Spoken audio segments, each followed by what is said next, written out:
Arestado ng Urdaneta City PNP ang isang babae na si alias Marie, kasamang RID Pro 1, PIU Pangasinan PPO, 5DQ at HPG Pangasinan PPO, matapos itong maaresto sa kasong paglabag sa Section 10A, Article 6 ng RA 7610 sa Barangay Anunas, Urdaneta City, Pangasinan.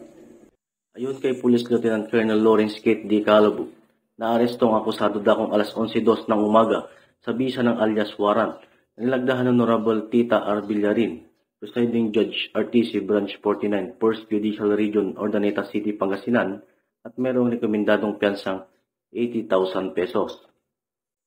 Ang Urdaneta City PNP ay patuloy sa pagsasagawa ng operasyon laban sa mga taong may pananagutan sa batas para mapanatiling ligtas, tahimik at maayos ang komunidad sa anumang krimen. Mula dito sa Ilocos Region, ako po ang inyong Police News Network Correspondent, Patrolman Dennis Carinal, alagad ng batas, tagataguyod ng Balitang Pulis.